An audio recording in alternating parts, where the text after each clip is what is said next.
had sleepless nights. You can actually end up questioning yourself. Am I good enough? Am I able to deliver? Block out all the noise. With uncertainty comes opportunities. What if I lose the deal? Where is my next deal going to come from? Why is everyone not pushing as far as I'm pushing? There is no honor in holding on to the mistakes. Every person has a year that changes them, and for me, this year was one of them. Although I did not realize it at the time, through the sleepless nights, through the uncertainty, through the tough calls that had to be made, I was practicing resilience in real time. Now that I sit at the end of it, I'm able to articulate it into these lessons. And these are the lessons that have not only built my business, but lessons that have built me. A lesson that I've learned is to consistently work on your self-esteem, because it will get tested. This year, my self-esteem was tested consistently. Am I good enough? Can I deliver? Do I have what it takes? Am I supposed to do this? Am I born to do this? You will question yourself consistently, especially when things don't go your way. And what will happen is one day, things will go great and everyone will be praising you. And your self-esteem will be high up there. Tomorrow, it will be, this is not delivered, this is not done well, etc. And then your self-esteem will be on the floor. So how do you mitigate having those high and lows? Not buying into the praise, but also not feeling demotivated by the criticism. And the only thing that I would say is try by all means to do things that will actually build your self-esteem and build your resilience. And how I think one can do this is consistently having coaching. One thing I regretted this year was not having my coaching sessions every single week. I realized that had I had them every single week, I would have gotten perspective. The one thing I would say is looking after your nutrition and also your health by exercising.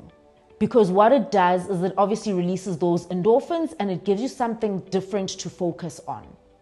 The other thing I would say is staying connected to those that love you, because they will actually give you feedback that actually gives you perspective.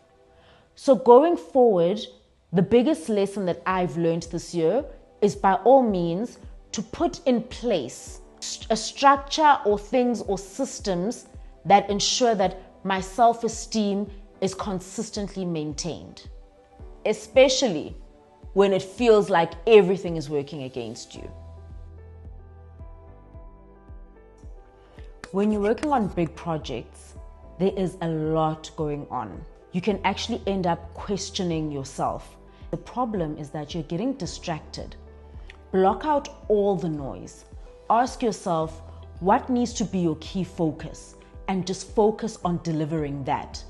So what happened is that throughout the projects, I literally blocked out the noise and had a mantra of block out the noise, block out the noise, block out the noise. And what it allowed me to do is that it actually allowed me to focus on the task at hand. And it also allowed me to identify what needs my attention and what doesn't need my attention. So this lesson is a lesson about making uncertainty your best friend. One thing about me is I love being in control. I like to know what's going to come. And this year was the first year where I actually had no control over it. I did not know what was going to come for the business. I did not know what was going to come for me personally.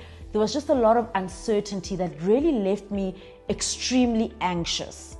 Now that I sit and I look back, I realize that because of that uncertainty, I actually took different innovative ways of approaching the business and also approaching clients, which opened us up to projects that I would have never had an opportunity to actually work on had there been certainty. So for anybody that wants to understand How do I actually befriend uncertainty? Realize that with uncertainty comes opportunities. Opportunities to do things differently, opportunities to approach different people, and opportunities for you to actually innovate within the business as well. So the best thing you can do for yourself is befriending uncertainty. And I know that if it ever visits me again, I won't look at it with anxiety or any type of nervousness. I will look at it like, there you are, my old friend. This lesson is about letting go early, kindly, but firmly. When you run a small business, your proximity to people is very close. You know their stories, you know their families, you know them personally. So correcting behavior becomes extremely difficult. I had one of those this year where I had sleepless nights, having to make a tough call and a tough decision. Am I making the right call? Should I let this person go? Should they stay? To a point where it was affecting company culture. The one thing that I have learned this year is when you pick up that someone is not the right culture fit, it does not only impact you, but it impacts the rest of the business. So let them go, and let them go kindly, but be very firm. The first time you think about it is usually the right time. One of the lessons that I've learned, which can be summarized by something that I watched on Netflix. I think it was a We Are the World documentary, said, leave your ego at the door. And I loved it, but I don't think I understood it as much as I understand it this year. When you've done a lot, whether it's in your corporate career, when you've done a lot, whether it's in your entrepreneurial journey, you do start to develop somewhat of a little bit of an ego. And once you receive criticism, it becomes increasingly debilitating. So your ego starts to get in the way. It starts to get in the way that you communicate with potential clients. It starts to get in the way that you communicate with even your own employees. And the one thing that I've learned this year is it is so important to just leave your ego at the door. If there's something that is actually challenging you, it means that chances that it's something new, something different, and something that will test your ego. Because if your ego is not tested, it probably means that you are doing the same thing over and over and over again, and you're not learning anything new. So if your ego is being tested, chances are you're doing something differently. Chances are you're meeting different people. Chances are you're implementing different things. And there's no ways your ego is not going to be tested if you are doing all those new things. Criticism is one of the best things that can ever happen to you. If you are not getting criticized, it means you're probably not trying anything new. One of the other things that I learned as a lesson this year is just around respecting your own time and respecting your own boundaries. Whether you're an executive, whether you are an entrepreneur, it's more important that you respect your own time and that you respect your own boundaries. I know that we got asked to work on a project over Christmas and over New Year. And as a small business, we started working without a PO. We trust the client, we have to deliver, we don't know when we'll get business again. You're just happy to actually have the business, right? And you're hoping that you're actually building a relationship. Down the line, I realized that that was potentially not the best decision to make. And I'll tell you why. Other agencies were not willing to work over the festive season. And as a result, we were one of the ones that were approached.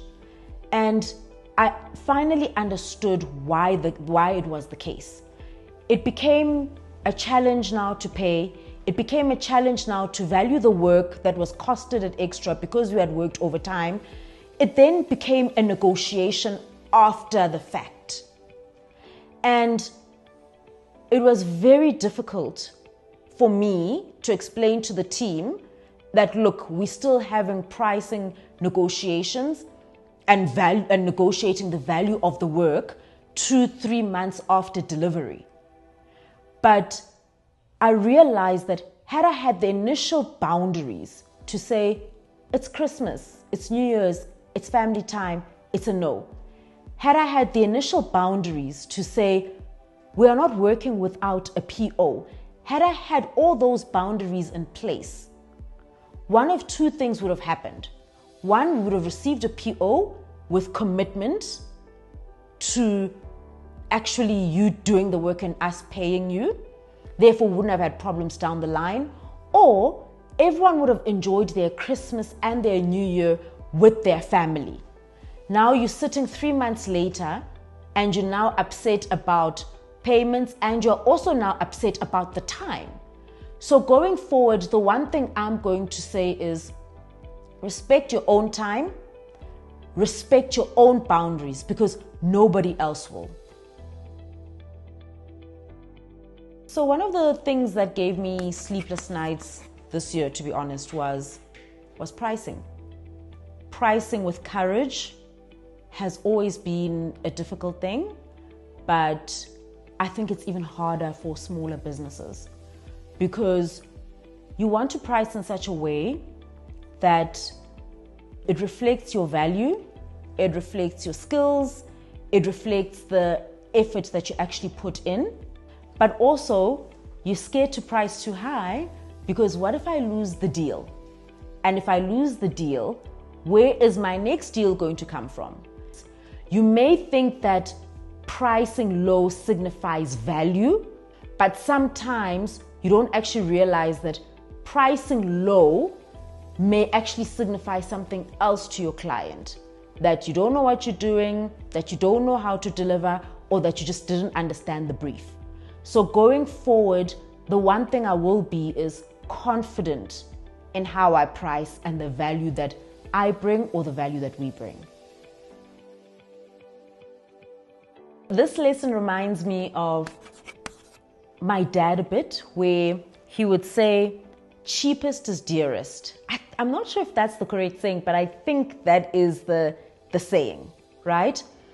Is, you know, when you run a business and you also need some suppliers to deliver things for you, sometimes you honestly look at all the quotations and you think, you know what? I am going to go with the cheapest. Because to you, it's like, surely it can't cost that much to deliver this, until you actually go for the cheapest solution. And then you realize at the end of the project why it was actually so cheap.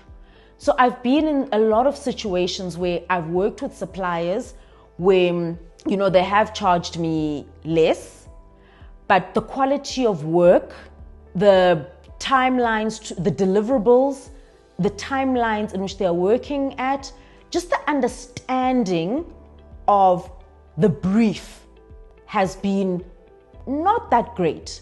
And then you think to yourself, you know what? I can actually walk this person through this project because, you know what? It's cheaper and I'm here and that's what I'm here for. Until you start to realize that instead of using your time to do other strategic things or to use your time to acquire more clients, you are now actually using your time to actually walk a supplier through the entire project. And you realize that actually the money that you could have spent on someone either more experienced or someone who's got the better skills, who's just slightly more expensive, would have actually given you the peace of mind and the time to actually do other things. So one of the biggest lessons that I've learned this year is actually that resilience doesn't happen in isolation, and that connection actually builds resilience. So often you think you are the only one going through something. I spent a lot of time this year bemoaning a couple of things, feeling like the reason I feel this way is because I'm the only person who can't get certain things right. Once I started reaching out to people who have actually worked the journey, they were actually able to give me perspective And what perspective does is that it brings calm. And what calm does is that it actually keeps you grounded. So the one thing that I would really say is that if you want to build your resilience, start getting connected. Let go of failures and disappointments very quickly. I find that when you are disappointed, when you let someone down or let a client down, you feel that if you let go of the disappointment too quickly, it feels like you are not acknowledging the lesson, or you are not punishing yourself enough for what went wrong. But what you actually are doing when you hold on to the disappointments is that it's actually impacting the next day. It's impacting the next client. It's impacting the next deliverable. It's impacting your employees. I find that a lot of time when there were disappointments, instead of going to the team and saying, team, this was disappointing. However, let us learn and let us move on, and let's take the day off, or let's take a half day. I felt that I hung onto the disappointment, because how could we make this mistake? How could we repeat it? Thinking that if I internalize it, it means that I will understand it better. But instead, what it did is that it eroded self-esteem, it eroded company culture, and it just eroded the team morale. So what I would say going forward is, if there are disappointments, take them on the chin, ask yourself, what is the lesson? And then tell yourself that tomorrow I am letting it go, because there is no honor in holding on to the mistakes.